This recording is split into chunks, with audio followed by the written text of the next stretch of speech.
Bakso. So bakso. Baksonya Neng, baksonya Bang. Guys, setuju ya kalau Indonesia itu surganya bakso. Segala bentuk bakso ada. Kalau dulu cuma sebesar bola pingpong, kalau sekarang bahkan ada yang udah sebesar anak kingkong. Hahaha. Udah tahu kan gimana kreatifnya tukang bakso warga plus 62? Tiap bulan pasti ada aja launching deh bakso kekinian.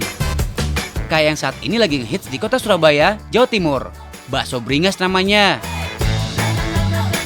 Beuh, ini sih dari namanya aja udah terbayang keganasannya guys. Hahaha.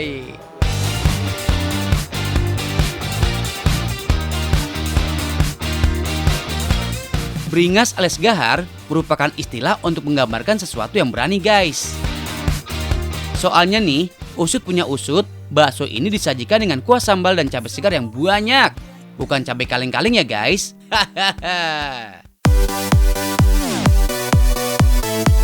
Dibuka sejak 3 tahun lalu, dalam sehari setidaknya ada 5 kg cabai rawit yang dibutuhkan untuk campuran kuah baksonya. Ada 10 varian bakso yang bisa kalian cobain.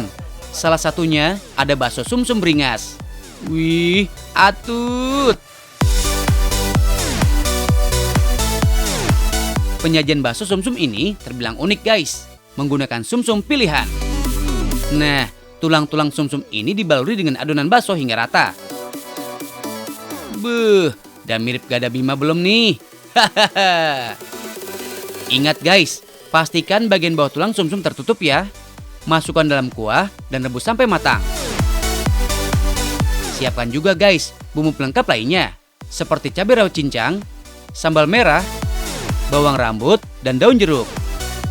Anyway busway, potongan tulang sumsum ini didapatkan langsung dari sejumlah rumah potong yang ada di kota Surabaya guys. Tahu nggak sih, tulang sumsum merupakan bagian dari jaringan lunak pada sapi, tempat memproduksi sel darah baru guys. Ya, mirip kayak fungsi sumsum pada tulang belakang manusia. Bagian tulang ini memang banyak diolah menjadi berbagai makanan. Selain rasanya yang nikmat, tulang sumsum juga dipercaya memiliki khasiat yang baik untuk tubuh. Seperti melindungi sendi karena kandungan kolagen di dalamnya. Bikin awet muda juga. Dan yang penting, mampu meningkatkan sistem kekebalan tubuh ya guys. Gak heran kalau tulang sumsum paling sering dijadikan sup. Terutama buat yang lagi flu. Manjur guys. Yang parno sama virus corona, boleh nih sering-sering konsumsi tulang sumsum sapi. Oh ya guys, tahu nggak sih tulang sumsum itu sebenarnya merupakan limbah dari hasil pemotongan sapi guys. Bagian tulang yang diselimuti daging tebal akan diambil bagian dagingnya. Kemudian sisa dari tulang-tulangnya ini baru deh dikirim ke sejumlah resto maupun rumah makan yang menyajikan menu tulang sumsum. Nggak ada treatment khusus dalam pemotongan tulang sumsum guys. Hanya saja pengolahan tulang dilakukan saat kondisi tulang sumsum masih segar.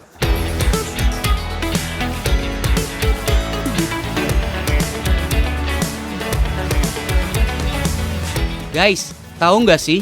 Seperti dibilang di awal, kandungan kolagen dan glukosamin yang dimiliki oleh tulang sumsum mampu menjaga kesehatan tulang dan sendi agar tetap lentur dan kuat. Pelan-pelan say. Udah tahu pedes ya kan? Baik-baik bibir jontor.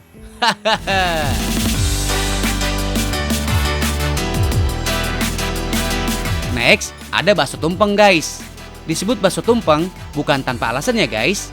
Lihat aja tuh, bentuknya bener-bener kayak tumpeng. Campuran sambal dan cabai pada kuahnya juga nggak main-main. Tapi kalau nggak kuat sih, gak usah maksa ya guys. Kasihan lambung dan ususnya. Hehehe. Wah guys, dalamnya ada cabainya lagi. Emang bener-bener nih ya, super gokil. Guys, tahu nggak sih? Kata bakso berasal dari seni kuliner Tionghoa, ba dan so, yang diambil dari bahasa Hokkien yang berarti daging babi giling. Namun karena mayoritas masyarakat Indonesia adalah muslim, bahan dasar bakso kemudian dimodifikasi menggunakan daging sapi giling. Oh ya guys, dalam sehari, warung bakso ini membutuhkan setidaknya 8 kg daging sapi giling. Okidoki, delas bakso ini pasti kamu sudah kenal ya. Bakso beranak, atau bahkan udah pernah coba. Tapi kalau kuahnya begini, berani nggak?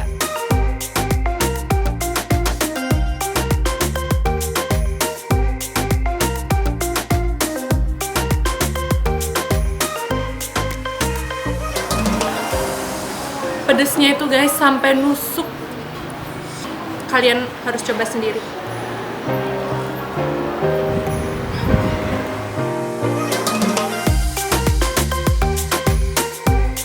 Buat kalian yang penasaran, lokasi bakso ini berada di kawasan Margorejo, Kota Surabaya. Buka pukul 9 pagi sampai dengan 10 malam guys. Kuilah, kapan mau makan sama aku? Hahaha.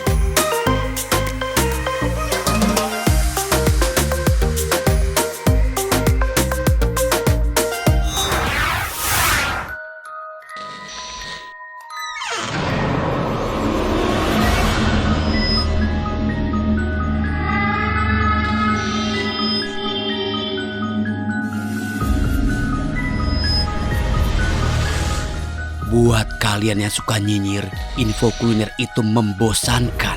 Sekarang rasakan pembalasan dari kami.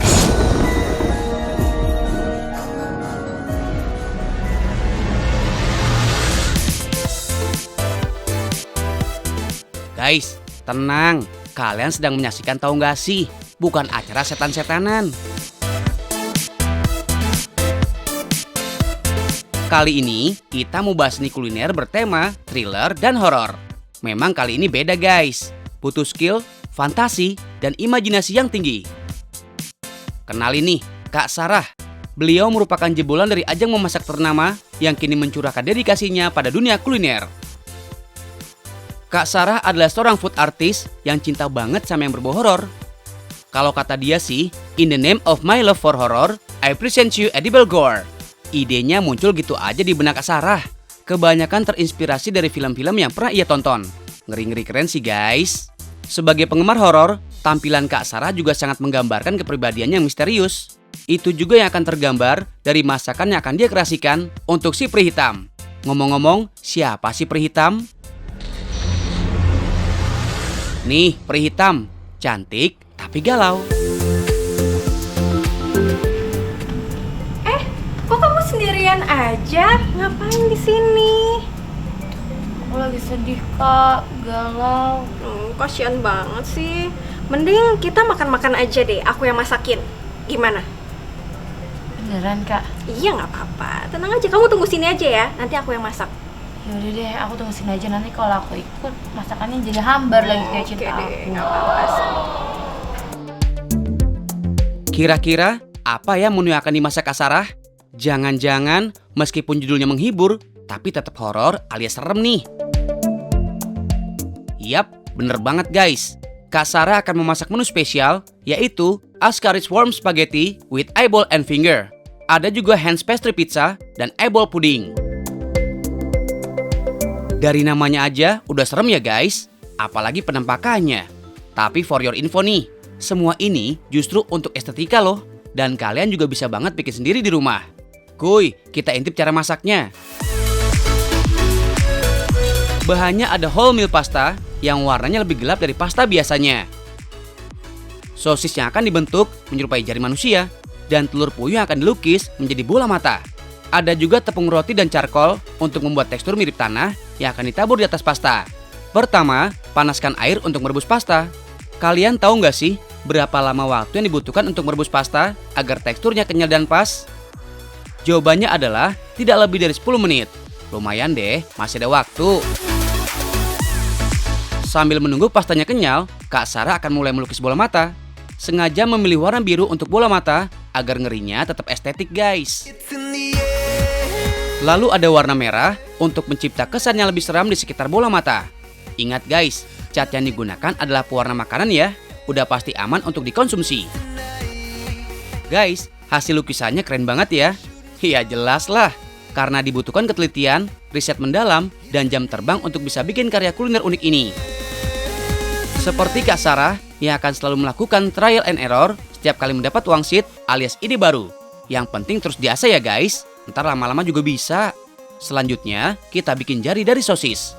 Caranya, potong bagian dari sosis dan tambahkan bawang bombay berbentuk kotak di ujung sosis. Tujuannya agar menyerupai bentuk kuku. Jangan lupa torehkan beberapa irisan untuk menciptakan efek ruas jari. Selanjutnya, siram charcoal pada tepung roti yang sudah digoreng. Jangan lupa bumbuin dulu pastanya ya guys. Karena ini seni memasak, meskipun kita udah dapat bentuk yang keren, tapi soal rasa tetap yang utama. Kalau udah, susun pasta di atas piring dengan acak. Jangan terlalu rapi ya, karena kita ingin mendapatkan bentuk sehoror mungkin. Siram spaghetti dengan tanah buatan, lalu tambahkan topping mata dan juga sosis. Ini semua belum selesai ya guys. Lah, dibilang belum selesai, malah tetap nyamperin aja nih peri hitam. Ya ampun, kok kamu nyamperin sih? Ini rahasia tahu, surprise buat kamu. Ya ampun kak, aku tuh udah nungguin di bawah tuh, aku udah kelaparan. Cepetan deh Aku makan. udah galau, kelaparan, gue lama kehujanan pula. Dan cepetan makan biar kamu gak sedih. Nih, Ini buat cobain ya. aku.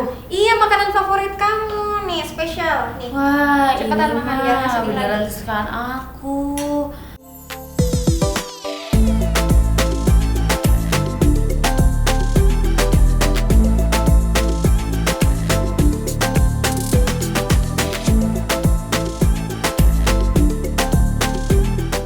Nih, satu makanan lagi kesukaan kamu biar kamu gak galau lagi.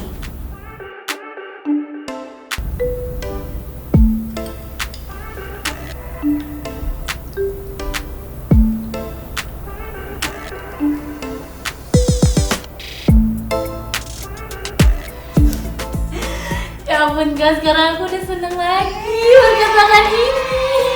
Nih, aku udah berhasil kan? Makasih ya kak, akhirnya aku udah bahagia lagi. Nanti aku mau cari pacar lagi deh biar gak galau-galau lagi. Juga yang kamu pilih. Iya dong, yang penting kan sekarang aku udah bahagia, udah seneng lagi, udah ceria lagi ye. Kalian tahu nggak sih, kenapa peri hitam kembali bahagia? Menurut penelitian, puding merupakan salah satu makanan yang bisa membuat rileks dan membangkitkan mood. Sebenarnya sih, makanan memang bisa bikin kita happy guys.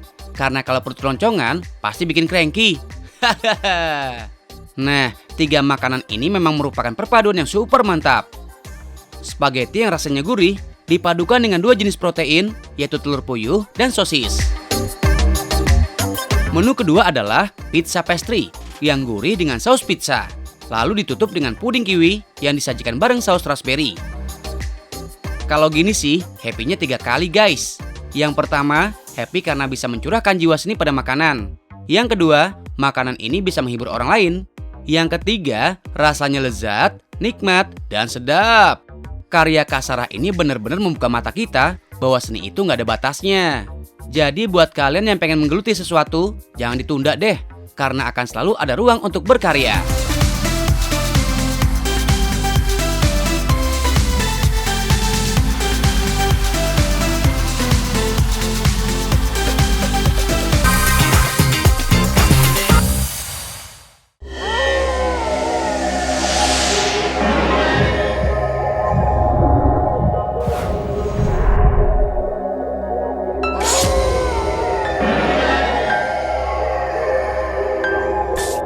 Guys, ini aku doang atau kamu bisa lihat juga?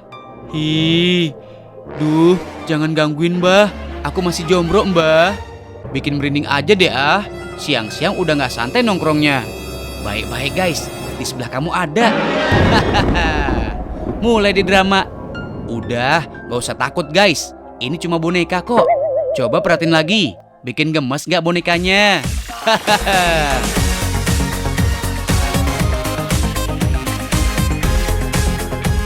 Iya sih, biasanya kan tampilan boneka itu imut dan bawaannya pengen meluk aja, kayak kamu. Tapi boneka bikinan crafter asal kota pahlawan Surabaya ini emang out of the box guys. Lihat aja tuh hasil karyanya, berbagai karakter boneka yang diadaptasi dari hantu-hantu Nusantara. Duh, ini napa pada reunian sih? Tinggal nyiapin sesajen sama kemenyan aja. Berawal dari hobi menonton film horor, Mbak Fili yang merupakan pencetus boneka horor ini kemudian tertarik untuk membuat berbagai karakter boneka dengan ciri khas masing-masing. Agak aneh sih guys, tapi siapa sangka di balik keunikan koleksi boneka horor ini, gak sedikit dari penggemar boneka yang tertarik untuk ikutan kelas khusus dalam belajar membuat boneka horor. Nah, mumpung masih ada workshopnya, kita kepoin yuk.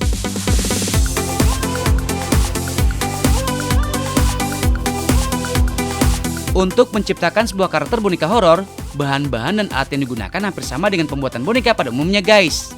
Terdiri dari pewarna, cat akrilik, gunting, benang, jarum, dakron, kain katun, dan benang rajut. Proses awal dimulai dengan membuat pola yang dibentuk dengan kain katun. Setelah pola dibuat, gunting pinggiran pola mengikuti garis pola yang ada. Pola yang udah selesai nih, kemudian dilanjutkan dengan menjahit sisi pola hingga rapat. Untuk teknik jahit yang digunakan, yaitu jahit tangan karena bisa menghasilkan pola yang rapi. Karena ini boneka kan biasanya lucu, ya. Kalau boneka lucu banyak referensinya. Tapi karena ini boneka horor dan menerjemahkannya kan dari karakter film, di mana film itu kan diperankan oleh manusia, saya harus menerjemahkannya ke dalam bentuk boneka, kecil, tapi tetap serem, gitu. For your info nih guys, kata boneka berasal dari bahasa Portugis. Boneca berupa mainan yang berbentuk macam-macam, terutama manusia, hewan, dan tokoh fiksi. Di antara jenis kerajinan lainnya, boneka merupakan mainan tertua di dunia guys. Jadi, sejak zaman Yunani, Romawi ataupun Mesir kuno, boneka udah ada guys. Sebelum dikenal sebagai mainan anak-anak seperti saat ini, ternyata boneka dibuat dan berfungsi sebagai alat ritual yang berhubungan dengan alam gaib dan mistis. Menurut catatan sejarah, boneka komersil pertama dijual di Jerman. Saking populernya, di Jepang aja selalu ada perayaan festival boneka tiap tanggal 3 Maret yang disebut dengan Hinamatsuri, atau dikenal juga sebagai festival anak perempuan. Keluarga yang memiliki anak perempuan akan mendoakan pertumbuhannya dan membajang satu set boneka kerajaan yang disebut Hinanengyo. Lanjut, pola yang udah dijahit kemudian diisi dengan dakron. Dakron adalah jenis kapuk sintetis yang banyak dijadikan sebagai lapisan bantal atau kasur. Padatkan dakron dan tutup jahitan pola. Okidoki guys, tahap selanjutnya yaitu assembling, yaitu proses penggabungan organ boneka mulai dari kepala, kaki, tangan, dan lainnya. Bagian bodi boneka yang udah ready, kemudian diberi pelengkap.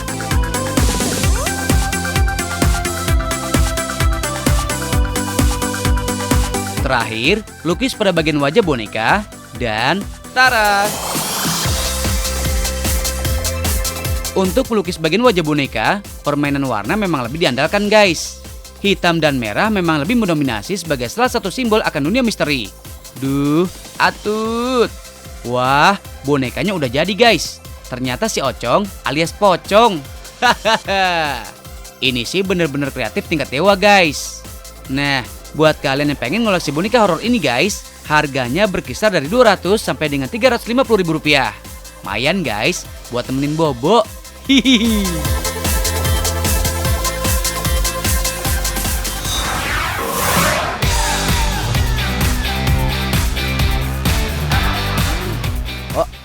Hari ini aku mau ajak kamu ke tempat tinggi.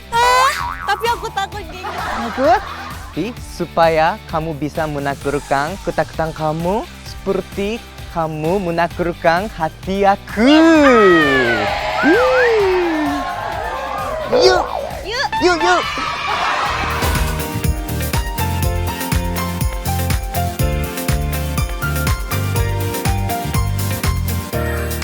Nah guys, jangan lupa pasang harness dulu, karena safety first. Ini just in case, dan bisa langsung dikaitkan ke tali ketika ada pemberitahuan ya. Gak apa-apa, aman. Aman. Insyaallah. Serius? Serius. Oke, saya percaya kamu ya. Oke. Ya, Gengki, San, kita sudah sampai di jembatan cinta. Iya, bukan. Ini jembatan gantung. Oh, jembatan gantung. Oh, jangan gantung cintaku. Yuk. Aku takut, Gengki. Apa?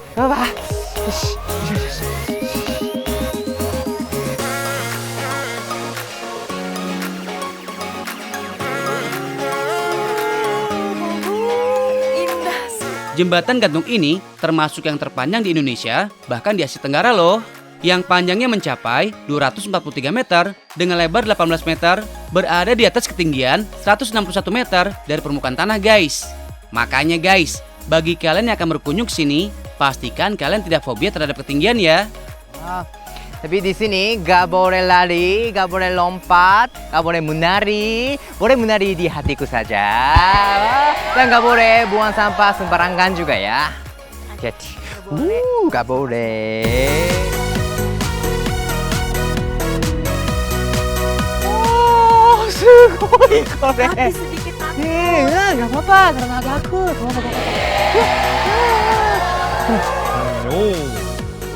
Satu lagi yang perlu diperhatikan sebelum berwisata outdoor begini ya guys, yaitu cuaca.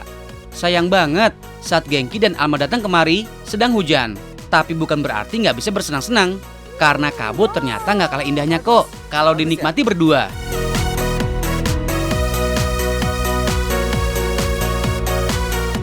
Sambil menanti hujan yang tak kunjung reda, Genki mengajak Alma untuk makan makanan khas Sunda. Yap, kearifan lokal di sini masih terjaga banget guys. Karena kudapan yang disajikan juga khas Sunda. Kira-kira apa nih guys?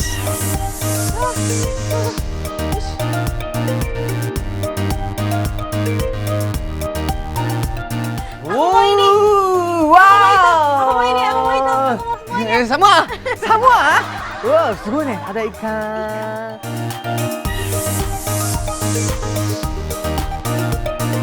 Oi. Wuh, bagus. Banyak sekali. Tara, nasi liwet khas Sunda guys. Atau lebih banyak disebut sangu liwet. Tahu nggak sih, proses memasak liwet Sunda disebut ngaliwet dan biasa menggunakan kastrol alias panci seperti ini nih guys. Tadinya nasi liwet dimasak untuk penghematan, karena semua nasi, bumbu dan lauk sudah dicampur menjadi satu. Seru kan? Ternyata rasanya nikmat guys. Sekarang malah berujung jadi kuliner yang banyak dicari deh. Meski Genki yang mengajak Alma, ya otomatis Alma lebih tahu tentang menu-menu nasi liwet ini ya guys. Pas deh, biar bisa memperkenalkan kebudayaan kita pada Genki Sang.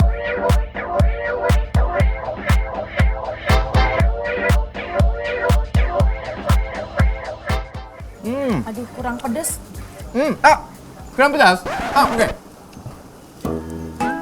Saya kasih bumbu rahasia. Ini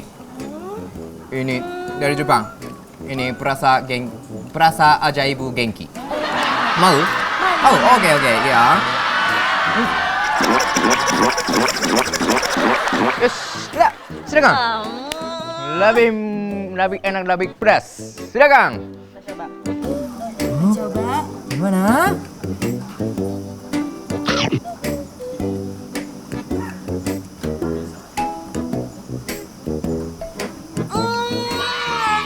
Enak kan, Show? Lebih enak, lebih pedas. Mau aku juga. Mau saya sering. Mau? Hai, onegaishimasu. Bumbu rahasia.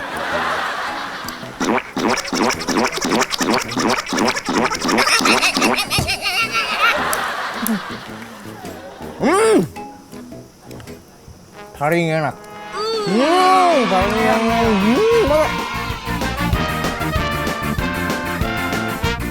Kalau udah kenyang gini, waktunya menantang diri untuk melewati wahana yang lebih memacu adrenalin lagi ya guys. Meski hujan, siapa takut? Apa tuh kira-kira? Yap, jaring cinta. Tidak lebih tinggi dari jembatan, hanya 30 meter dari permukaan tanah, tapi karena terbuat dari kaitan tali, pasti lebih deg-degan banget saat berada di atasnya ya guys. Jangan lupa nonton terus, tahu nggak sih? Makin tahu, makin banyak ilmu. Dadah!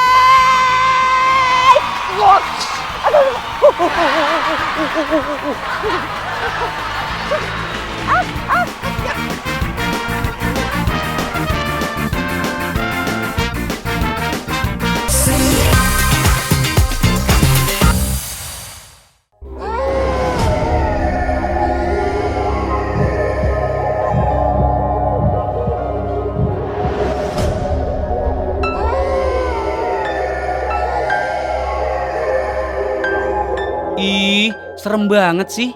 Ini tayangan tahu nggak sih? Tapi kok isinya horor-horor gini? Wadidaw, santuy guys. Ini program tahu nggak sih kok? Nggak ada tuh yang namanya jualan drama, jualan horor, apalagi jualan hoax. Hahaha.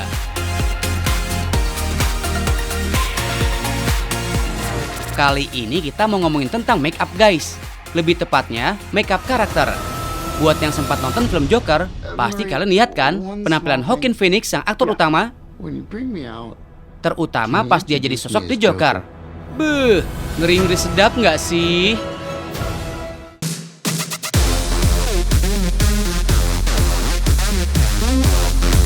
Hari ini kita ketemu salah seorang seniman makeup karakter asal Surabaya untuk bikin yang serem-serem kayak tadi. Kenalin nih guys, namanya Mbak Ratri. Hai, nama saya Ratri. Makeup itu nggak melulu bikin orang jadi cantik, tapi juga bisa bikin orang jadi serem, bahkan jelek. Terus, apa aja sih yang dibutuhkan dalam membuat makeup karakter? Guys, yang pertama dibuat adalah outline-nya dulu. Udah ada gambaran awal nih, nantinya bakal jadi seperti apa.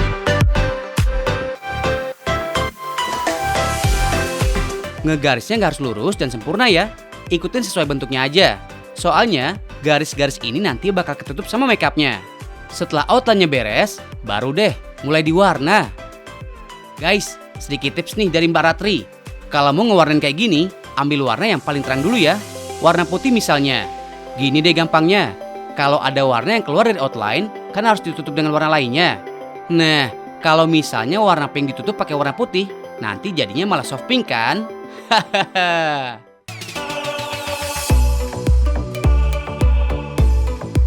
Ini dia salah satu proses yang paling aduhai. Bikin gigi, detail abis. Guys, ada cat wajah khusus untuk makeup kayak gini ya. Yang pasti, bahannya harus aman untuk kulit. Jadi nggak sembarangan cat bisa dipakai. Yang dipakai Mbak Ratri kayak gini, yaitu makeup yang water based. Makeup yang satu ini punya tekstur yang ringan guys. So, lebih nyaman dan cepat menyerap di kulit. Sayangnya, kalau udah cakep dan pakai makeup macam ini, harus sahabatan sama dinginnya AC. Hahaha.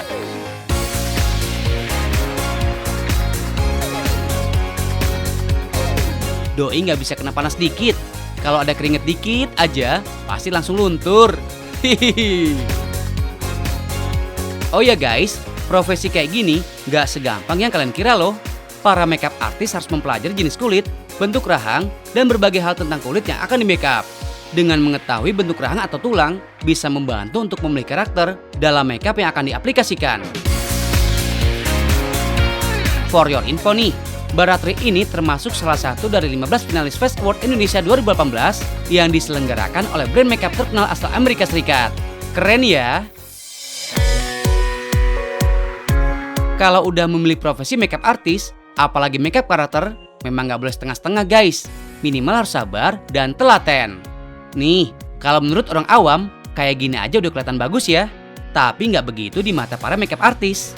Masih harus ditambah efek 3 dimensi biar kelihatan nyata. Mulai efek cembung dengan pemberian warna putih, sampai warna hitam untuk efek bayangannya. Guys, bikin kayak gini harus spend waktu minimal 4 jam biar hasilnya maksimal. Itu kalau udah yang terbiasa ya.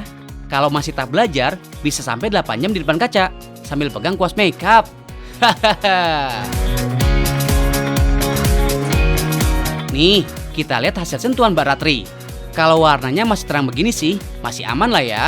Tapi kalau udah pakai properti dan warnanya dibikin gelap, baru deh kelihatan efek-efeknya. Jadi, nggak selalu yang namanya makeup pasti bikin kelihatan lebih oke ya guys. Makeup juga bisa bikin kalian lebih terlihat buruk atau bahkan serem.